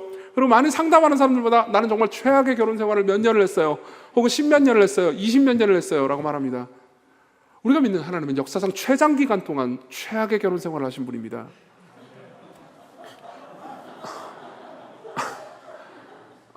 여러분들이 웃기다라는 건 이해하지만 이걸 그러니까 생생하게 생각해 보십시오. 그분이 얼마나 신실한지 보십시오. 호세아를 읽어보십시오.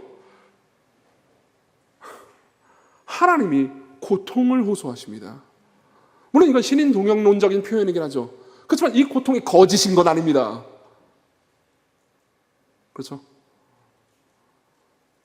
그리고 우리는 말할 수 있습니다. 그분이 신실한 분이라고요.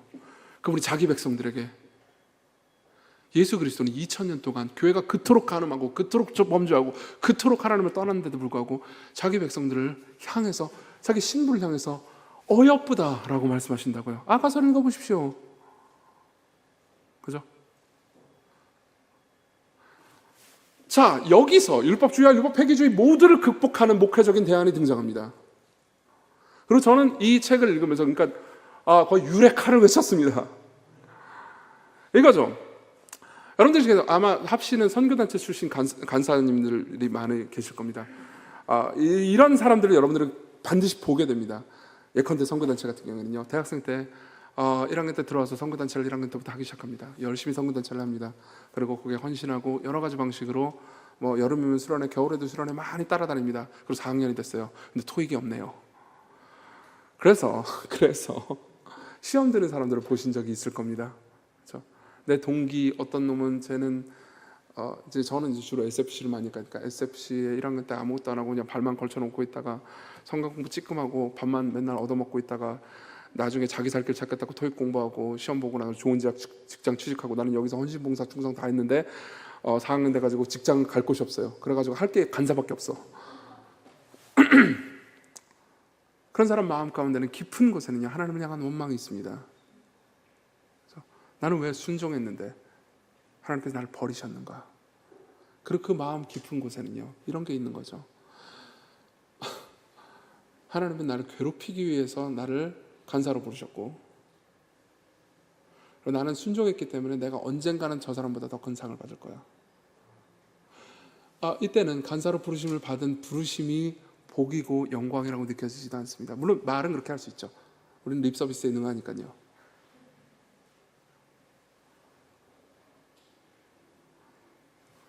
모임에 잘 참여하는 사람이 있고 잘 참여하지 않는 사람이 있습니다.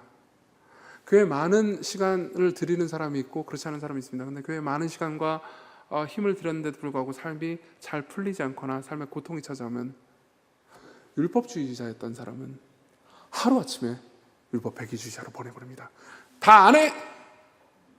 늘 보시지 않습니까? 헌금을 열심히 합니다. 그리고 열심히 한 이유는요 무서워서 그랬던 겁니다.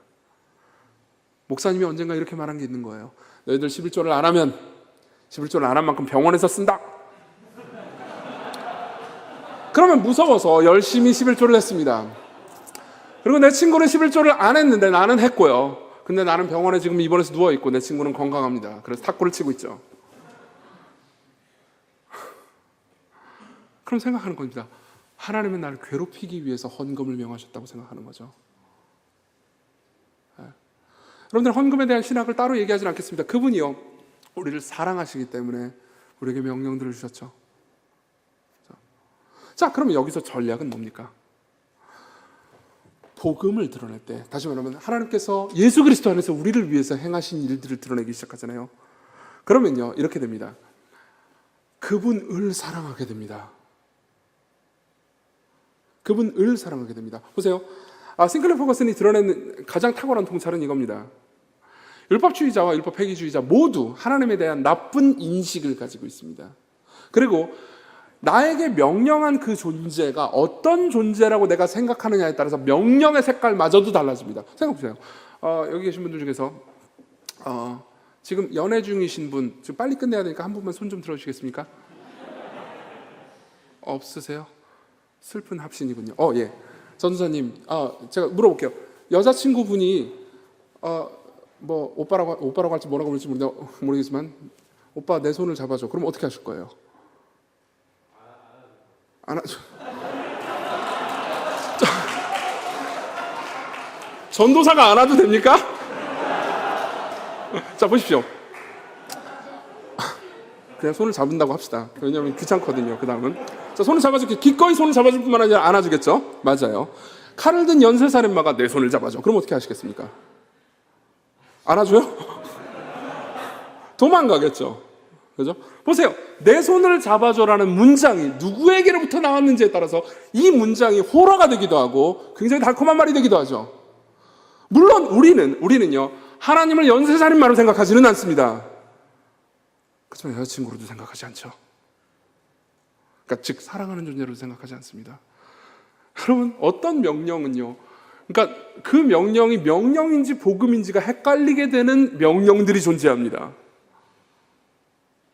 저는 제 아내를 짝사랑해서 오랫동안 따라다녔고 6개월을 쫓아다녔고, 아내는 자기는 굳이 잘생긴 사람을 만나겠다고 해서 저를 계속해서 피해왔습니다. 그러나 굉장히 헌신적으로 노력했고 제 아내의 마음에 어느 날 감동이 왔습니다.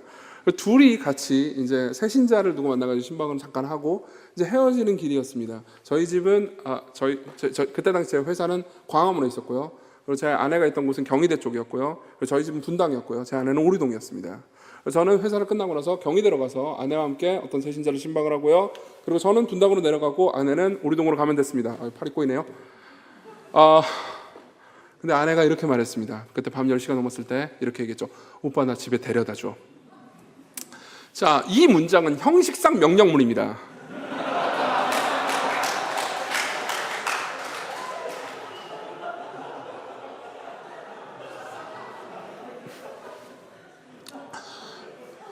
제게 이 문장이 어떻게 들렸을까요? 이 문장이 율법처럼 들렸겠습니까? 복음처럼 들렸겠습니까? 제가 그때 우리 집이 분당인데 니네 집 갔다가 가면은 밤 12시간 넘고 힘들어 죽겠다 이렇게 반응했을까요? 너는 나를 싫어하기 때문에 나한테 집에 데려다 주는구나 이렇게 생각했을까요? 아니요. 제가 삶을 살면서 들었던 말 중에서 가장 달콤한 명령이었습니다. 그렇죠? 자, 보십시오. 십계명이 존재합니다. 여러분들이 십계명을 여러분들의 성도들에게 선포해야 합니다. 여러분들이 섬기는 교회에서는 예배 시간에 십계명을 선포하는 교회도 있을 겁니다. 이 계명은 어떤 역할을 합니까? 이 계명은 물론 사회적으로 그러니까 하나님의 일반은 총의 기능도 합니다. 무언가 죄를 억누르는 기능도 하죠. 그렇죠? 율법의 이용도 기억나시나요? 그리고 이 율법은요, 내가 죄인이라는 것을 깨닫게도 합니다. 일용도 기억하시죠? 그래서 또 다른 게 있습니다. 자, 보세요. 이 모든 율법이 단순히 명령 정도가 아니고 한 인격을 가리키고 있다고 생각한다면 어떠시겠습니까? 한 인격을 가리키고 있습니다. 5계명을 생각해 보십시오. 내 부모를 공경하라. 예수 그리스도께서 이 땅에 오셔서 자신의 육신의 부모에게 공경하셨을 뿐만 아니라 자신의 영원한 성부 하나님의 명령에 절대적으로 순종하셨습니다. 살인하지 말라. 그분은 사람들을 사랑하셨습니다. 간음하지 말라. 그분은 자기의 신부에 신실하고 충성하셨습니다. 모든 명령들이 단순히 명령을 가리키는 것이 아니고 한 인간을 가리킵니다. 한 인간인 동시에 신이신 분을 가리킵니다. 그리고 인간인 동시에 신이신 그분이 어떤 일을 행하셨습니까? 그분이 우리가 이 율법을 어긴 모든 어김의 죄를 가져가시고 죽으셨습니다. 그리고 또 동시에 저와 여러분들 같은 죄인들을 완벽하게 의롭다고 선포하시기 위해서 우리 대신 율법을 다 지키셨습니다. 이 십계명을 완벽하게 지키시고 그 공로를 우리에게 조건 없이 주셨습니다. 우리는 성부 하나님 앞에 예수 그리스도께서 의로우신 만큼 의롭다고 여김받습니다. 그렇죠? 장례식장에 어떤 한 신자가 슬퍼하고 있습니다. 자기 아버지가 죽었습니다. 물론 돌아가셨지만 이제 지금 천국에 있을 테니까 안심을 하는 마음이 있습니다. 그런데 너무나도 슬퍼요. 왜요? 자신의 아버지께 불효했다라는 것이 너무나 큰 고통이거든요. 그때 우리는 말할 수 있습니다. 그리스도께서 당신을 위해서 당신이 완벽한 효도를 했다고 여겨주시기 위해서 그리스도께서 성부 하나님의 가장 가혹한 명령에도 순종하셨습니다. 맞죠? 이게 목회적이 아닌가요? 그렇기 때문에 자녀들을 사랑하십시오. 왜냐하면 5계명 안에는 자녀를 노엽게 하지 말라는 말씀도 포함되어 있는 거거든요. 나중에 10계명을 좀 더 상세하게 공부해 보십시오. 10계명이 어떻게 복음을 찬란하게 드러내는지도 공부해 보십시오. 그때 우리는요, 이 율법들을 지키게 됩니다. 자, 그러면 이제 우리는 좀 더 전략적일 필요가 있을 것 같습니다. 제가 생각했던 거 강의를 절대 다 못할 것 같으니까 빠르게 중요한 부분만 몇 개를 훑고 넘어가겠습니다. 자, 몇 페이지를 보시냐면요.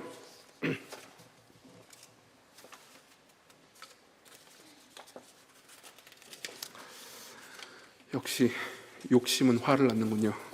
14페이지를 보십시오. 중간에 있는 내용들도 제 생각엔 중요하지만 여러분들이 그냥 읽어보시면 될 것 같습니다. 그리고 원래 그렇게 의도하고 썼으니까 읽어보시면 유익이 될 수도 있을 거라고 생각합니다. 자, 그러면 이제 여러분들이 아주 실천적인 레벨에서 어떻게 이 모든 것들을 행해야 되는가? 그러니까 어떻게 사람들을 그러면 순종으로 초대를 해야 되는데 어떻게 그걸 그리스도께로 인도하면서 순종으로 초대할 것인가에 대한 궁금증이 있을 거라고 생각합니다. 이걸 아주 상세하게 다 말씀드릴 수는 없을 것 같습니다. 그렇지만 여러분들이 그러니까 설교라는 측면에서 어떻게 사람들에게 복음을 제시해야 되는지에 대한 간단한 한 형식만 제시해 보려고 합니다. 자, 우리에게 놓인 14페이지에 보면요, 우리에게 놓인 사람들이 세 부류가 있다고 상정해 봅시다. 세 부류로 나누는 것은 굉장히 도움이 될 겁니다. 왜냐하면 보통은 두 부류로 나누거든요. 하나는 순종하는 사람들, 또 하나는 불순종하는 사람들. 신앙이 없든 불신자가 왔다. 그럼 불순종하는 사람이겠죠? 그렇죠? 하지만 자신이 신앙이 있다고 생각하긴 하지만 실제로 삶에서 거의 대부분 불순종한다. 그럼 또 불순종하는 사람이겠죠? 근데 또 순종하는 사람이 있다. 그러면 뭐 그 사람은 순종하는 사람이라고 볼 수 있겠죠. 대체로 목회자들은 이렇게 이각 구도로 생각하는 경우가 많습니다. 그러니까 이제 제가 그랬다는 겁니다. 목회자의 말을 잘 듣고 좀 충성도 하고 뭐 제때제때 헌금도 잘 내고 뭐 그런 사람들 있잖아요. 그렇죠? 이렇게 뭘 이렇게 봉사 같은 거 시키면 잘 하는 그런 순종하는 소수의 무리들과 그리고 대체로 반항적인 다수의 무리들. 그럼 이제 목회자의 머리에는 이런 생각을 합니다. 저 반항적인 무리들을 회개시켜야 돼. 그럼 저 반항적인 무리들이 안 지키고 있는 성경의 명령들이 있습니다. 그 명령들을 읽습니다. 그 명령들을 강해 설교하는 거죠. 자세히 분석하고 주석가들의 주석도 참조하고 그리고 요지와 개요를 잘 짜가지고 전달을 합니다. 그러면서 이렇게 사세요. 그럼 어떻게 될까요? 예컨대 주일 성수를 잘 합시다 라는 내용의 설교를 했다고 합시다. 그러면요 이렇게 되는 거죠. 주일 성수를 잘하는 사람들이 있습니다. 그러면은 저거는 잘해야 되지만 앞으로도 잘해야 되겠지만은 잘하라는 얘기군. 자기하고 상관 있는 문제는 아닌 거죠. 그렇죠? 잘 못하는 사람들은 지금 저 목사가 나를 때리려고 하는군. 물론 그 중에는 착한 분들이 계십니다. 잘 못하지만 잘해야지. 그러나 그 설교를 1년 동안 들으면은 전부 다 둘째 이제 율법 폐기주의자가 됩니다. 왜 나를 괴롭히는 거야? 교회를 옮겨야겠다. 네. 사람들이 이렇게 나눠봅시다. 세 가지로요.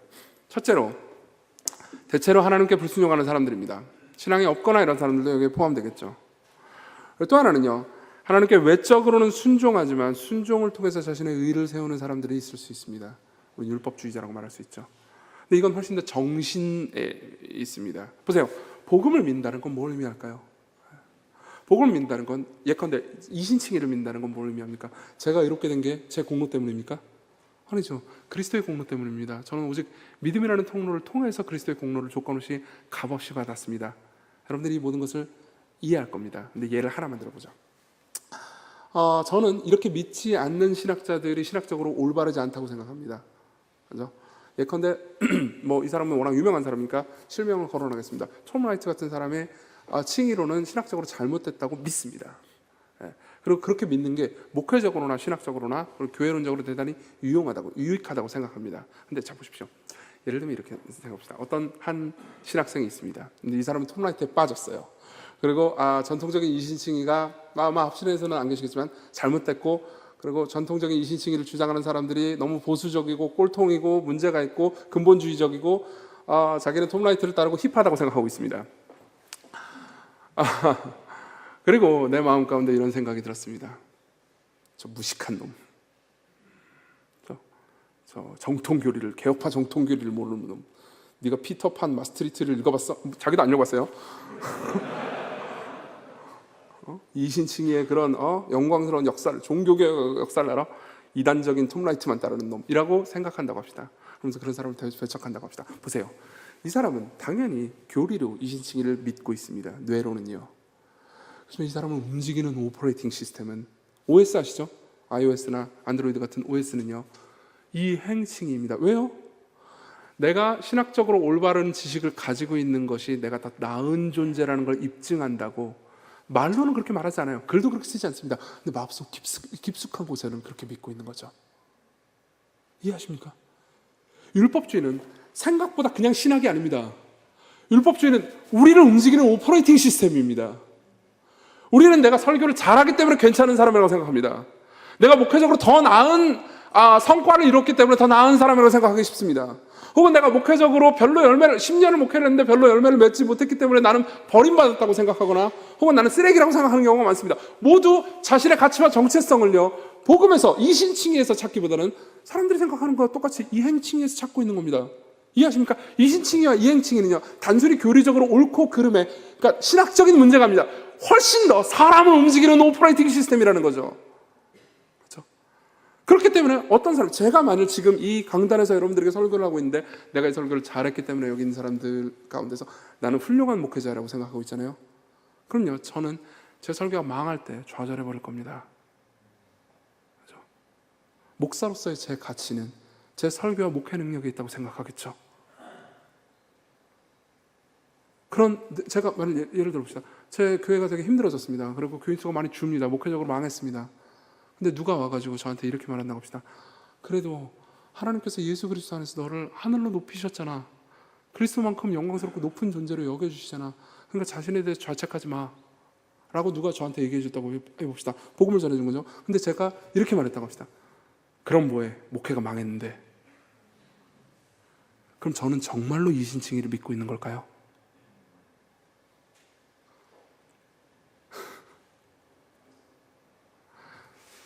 그래서 이렇게 하는 겁니다. 방법을 이렇게 하는 거죠. 여러분들이 설교에는 크게 4가지 요소가 있다고 해봅시다. 첫 번째는요, 여러분들이 본문을 읽고 묵상한 내용입니다. 그걸 A라고 하겠습니다.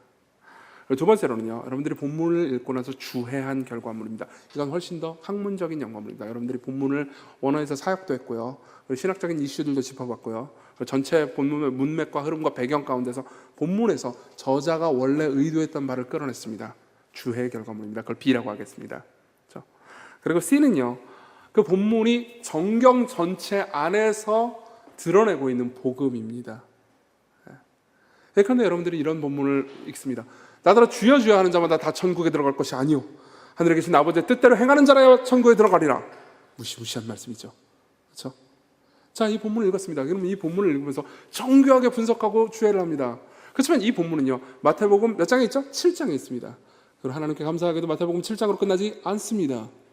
28장까지 있죠. 그리고 27장에는 이런 말이 있습니다. 여러분들이 본문을 주해하는 사람은요, 주여 주여라는 말이 뭔지 알 겁니다. 히브리인들은요, 그러니까 친숙함과 친밀한 관계를 표현하기 위해서 상대를 2번 부르는 수사적인 표현이 있습니다. 그렇죠? 내가 예수님을 하나님이라고 친밀한 존재라고 확신하면서 부른다 하더라도 아버지의 뜻대로 행하지 않으면 천국에 못 들어간다는 거잖아요. 그렇죠? 이건 우리를 두렵게 합니다. 시간이 지나고요, 27장에 가면요, 하나님의 뜻대로 완벽하게 사신 분이 하나님을 2번 부릅니다. 나의 하나님, 나의 하나님. 그러면 당연히 하나님은 그분을 받아주셔야 되지 않겠습니까? 그분은 하늘에 계신 아버지의 뜻대로 다 했는데요, 그러나 그분은 이렇게 말합니다. 어찌하여 나를 버리셨습니까? 왜요? 왜 그분이 버림받으셨습니까? 아시지 않습니까? 그분이 저와 여러분들과의 자리를 바꾸셨습니다. 우리가 받아야 되는 저주를 그분이 가져가셨습니다. 우리가 받아야 되는 버림을 그분이 받았습니다. 그렇기 때문에 우리는 한편으로 이 7장을 통해서 경고를 받는 동시에 죄인들을 조건 없이 받아주시는 하나님의 말씀을 선포할 수 있습니다. 그래서 우리는 2가지 메시지를, 그러니까 얼핏 보면 상반돼 보이는 메시지를 동시에 선포할 수 있는 거죠. 여러분들이 진짜 신앙이 있는지 확인하셔야 됩니다. 여러분들이 진짜 신앙이 있다면요, 하늘에 계신 아버지의 뜻을 사랑하게 될 겁니다. 마치 내 집에 데려다 주어라는 말처럼 그분의 말을 좋아하게 될 겁니다. 그렇지만 그 모든 거에 대한 감각이 없다면 여러분들의 믿음을 점검해 보셔야 됩니다. 그럼 사람들이 여러분들에게 말할 겁니다. 그럼 저한테 소망이 있나요? 아버지의 뜻대로 해가지 못하는데요? 소망이 있습니다. 그리스도께서 당신을 위해서 하신 일을 보십시오. 그리스도께서 당신을 위해서 하나님의 완벽한 율법을 다 지키셨는데도 불구하고 버림받으셨습니다. 이 그리스도께로 오십시오 라고 초청을 하는 겁니다. 그리고 그 초청 가운데서 여러분들은 뭘 봅니까? 사람들은 뭘 봅니까? 자신이 생각했던 것보다 훨씬 더 예수 그리스도가 아름다운 분이며 사실 사랑하는 존재라는 것을 알게 됩니다. 점점 연쇄살인마 쪽에 가깝던 이미지가, 하나님에 대한 이미지가 나를 사랑하는 존재의 이미지로 변해가는 거죠. 이때 순종은요, 노예로서의 굴종이 아닙니다. 제가 제 아내를 집에 데려다 줬던 그날 밤에 느꼈던 기쁨의 순종이겠죠. 그래서 실제로 설교를 할 때 시간이 다 됐기 때문에 여기까지만 하고 마치겠습니다. 이런 모델들을 여러분들이 한번 염두에 두어 보십시오. 죄송합니다. 몇 가지 모델을 예로 들겠습니다. 그리고 D는 적용입니다. 어떻게 살아라, 어떻게 살지 말아라, 혹은 무엇을 붙잡아라, 회개해라, 이런 내용들이죠. 적용은 꼭 필요합니다. 자, 정말 많은 사람들은 AD의 설교를 합니다. AD의 설교를 합니다. AD는 뭐냐면은 본문을 간단하게, 빠르게 대충 묵상하고 어떻게 사십시오라고 적용을 하는 거죠. 이거를 새벽기도형 설교라고 부르겠습니다. 시간이 별로 없잖아요. 이게 꼭 나쁘다는 건 압니다. 나쁘다는 건 아닌데 계속해서 이런 설교를 하면 성도들이 여러분들에게 이렇게 생각할 겁니다. 저런 설교는 나도 하겠다. 권장되지 않는 설교죠. 자, 그리고 또 하나가 있습니다. ABD입니다. 여러분들은 성경을 개인적으로 묵상하고 통찰을 얻을 뿐만 아니라 자신에게 비추어 볼 뿐만 아니라 주해합니다. 그리고 성도들이 평상시에 그냥 혼자 연구해서는 절대로 알아낼 수 없는 배경이나 원어의 의미라든가 이런 것들을 상세하게 파헤치고 본문의 저자의 원 의도를 좀 더 분명하고 선명하게 드러냅니다. 그리고 나서 이렇게 사십시오 하고 말하는 거죠. 자, 이게 A, B, D인데요. A, B, D는 A, D보다는 훨씬 나아 보입니다. 그러나 심리적으로는 똑같은 결과를 일으킵니다. 심리적으로는 그러니까 하나님 이렇게 말했으니까 순종해야 되는구나. 물론 이게 틀린 건 절대 아닙니다. 이런 식으로 설교하지 말라는 것도 아닙니다. 하지만 이 가운데 사람들의 마음 가운데 있는 역동을요, 우리가 그렇게 말하지 않았다 하더라도 사람들은 그래서 순종하면 하나님께 받아들여지고 순종하지 않으면 하나님께 버림받는구나 라고 그냥 자동적으로 생각하게 됩니다. 이해하시죠? 그럼 어떻게 하냐면은 이렇게 하는 겁니다. 전경 안에서, 성경의 전체 안에서 우리가 선택한 본문의 의미를 다시 한번 들여다보는 거죠. 제가 아까 했던 일도 그겁니다. 7장의 본문을요, 27장 전체까지 그 마태복음 전체의 가르침 안에서 다시 들여다보는 겁니다. 여러분들이 성경신학과 조직신학을 공부하는 이유가 바로 여기 있죠. 그렇죠? 어떤 본문을 보든 그 본문을요, 전체 성경의 가르침과 조직신학, 전체 성경의 뷰 안에서, 성경신학이죠, 다시 들여다보게 만드는 거죠. 그때 여러분들은 어떤 본문이든 생생하게 살아 숨쉬는 예수 그리스도를 보게 됩니다. 그리고 그분이 우리를 위해서 죽으시고 부활하심으로써 우리에게 베푸신 선물들을 보게 됩니다. 그리고 그걸 선포하는 겁니다. 그게 C예요. 그리고 다시 적용하는 거죠. 그래서 이렇게 하는 겁니다. 여러분들이요, 나머지를 그냥 읽어보십시오. 이런 방식으로 설교할 것을 제가 제안하고 싶습니다. 15페이지입니다. 15페이지 ABDC입니다. ABDC. ABDC는 이런 겁니다. 여러분들 처음에 사람들에게 성경 본문을 읽고 본문을 설명해 줍니다. 이건 절대적으로 중요합니다. 왜냐하면 우리의 모든 권위가 하나님의 말씀으로부터 나와야 하기 때문입니다. 그리고 설명해 주고 그리고 적용합니다. 그렇기 때문에 우리는 이렇게 살아야 합니다. 혹은 우리 안에는 이런 문제가 있습니다. 이 문제는 우리가 생각했던 것보다 심각합니다. 이 문제는 우리를 지옥으로 끌고 갈 수 있습니다. 말해주고요, 그 가운데 갈등과 긴장을 얘기해 줍니다. 그러나 저와 여러분들은 그렇게 살지 못했습니다. 그럼 도대체 우리는 어떻게 돼야 되는 걸까요?